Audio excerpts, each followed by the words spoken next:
Flagship Traders trilogy is so full of drama, and I loved it so much. Anything that can go wrong with these characters does go wrong with these characters. They can't catch a break. It's just disaster after disaster. It's so fun. It's just a wild ride, and I think one of the reasons that I really enjoyed the drama here is that it never felt like cheap melodrama, right? Like, this drama wasn't just created to fill an hour of TV. This drama was created because of who the characters are, and I loved all of this drama and all of this plot because it was always centered in the characters' personalities and especially their flaws. That pretty much everything bad that happened in these books happened because of the character's own flaw, or sometimes the bad decision of a different character. You know, Wintrow gets sold into slavery because he's too stubborn to give in to bullying, and Kennit loses his leg because he doesn't know when to stop fighting. And that's just so delicious that these plots are crafted around the personalities of the characters so well. The characters are always driving the plot, not the other way around. Well, I guess sometimes the other way around. They're intertwined. It's a connected thing. And that's so beautiful. And I also love how we got to get to know these characters, because these books have a ridiculous number of POV characters. I was counting it up. I got to like 20 and then gave up. We get to know so many of these characters from their own perspective and from their own mind. But I think the real beauty of the character work in this series is that we get to know all the characters from their own perspective, and we also get to see how so many other characters think about them. That we get to see it from the inside and from the outside. And oftentimes, those two views are totally conflicting. And one of the things that this series did really well was taking me on some wild rides from loving a character to hating a character, but more often from hating a character to loving a character. So I think I want to take you on some of these wild rides. So I remember the first time I really noticed how awesome this book was doing with multiple perspective characterization was with Brasham. Because first we get Brasham from his own perspective, and my impression of him was like, oh, he works hard, he's really solid, he's trying to make his life better. And then we got him from Althea's perspective, and Althea was like, oh, he's such a stick in the mud and so rude. It was like, what? No, Brasham, I just read that chapter with Brasham's perspective, he was good. And then we get Althea's perspective, and Althea is like, I'm the best at seamanship ever. And then we get her from another person's perspective, and they're like, yeah, Althea's okay, right? And then we don't know who to believe, because everyone has their blind spots. The person themselves and the other characters talking about them. So, by the end of the series, I liked Brasham and Althea, but it went on some ups and downs.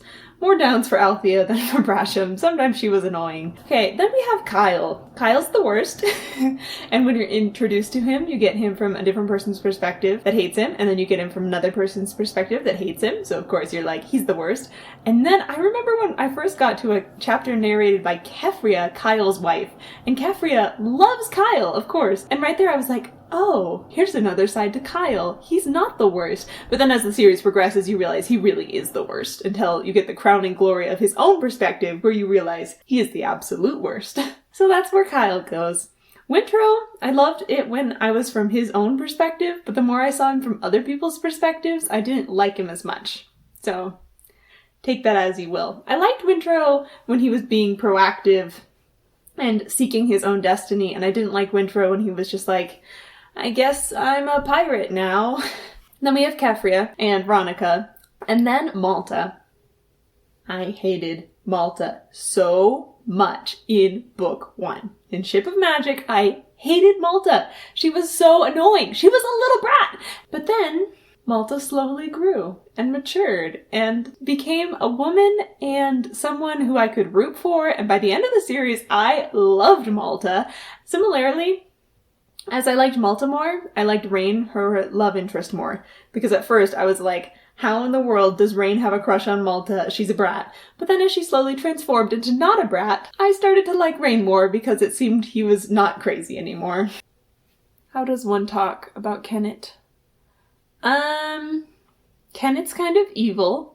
I remember one point in book 2, it had been a while since we had gotten Kennit's perspective, and Kennit had started making like more and more good decisions for the welfare of other people, so I was starting to think like, oh, maybe Kennit's like changing and becoming more of a good guy. And then we got it from Kennit's perspective again, and I was like, nope, still evil.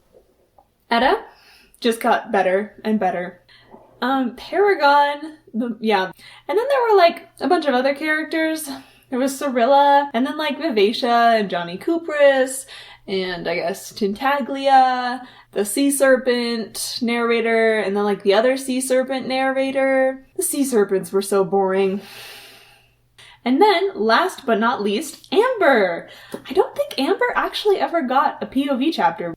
But I also really appreciated these books for the heavy themes that they were willing to tackle. I feel like at the core, these books are about as the world pushes you out of your comfort zone, you have to find a new comfort zone. You have to build a new life, you have to change yourself, or you have to get back. And there's so many people whose lives are completely upended in this series, and they have varying degrees of success in remaking themselves.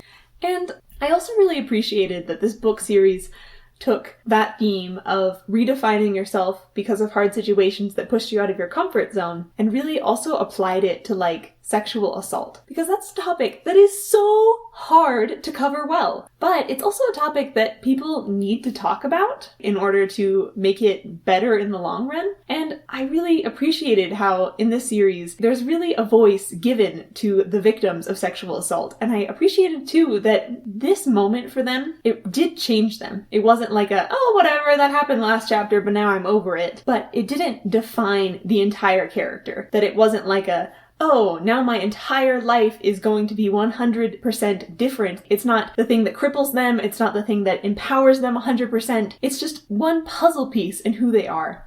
And it was just kind of beautiful. And as I was thinking about this, I also went on the Googles to see what the internet thought of these themes of overcoming sexual assault, and I thought it was super interesting that a lot of people were talking about it, comparing it to Game of Thrones. Because A Song of Ice and Fire and Realm of the Elderlings are kind of similar, that they're both epic fantasy series with lots of different storylines and etc., and they both deal with sexual assault. Something that really enlightened me was I found quotes from George R.R. Martin and Robin Hobb about why they decided to include things like sexual assault in their books. So, George R.R. Martin, about his series Game of Thrones, said, "Rape and sexual violence have been a part of every war ever fought. To admit them from a narrative centered on war and power would have been fundamentally false and dishonest." So I think it's interesting that he's taking a sort of moral high ground here, because Robin Hobb also takes a moral high ground, but it's a very different one, and I think a higher ground. So she says,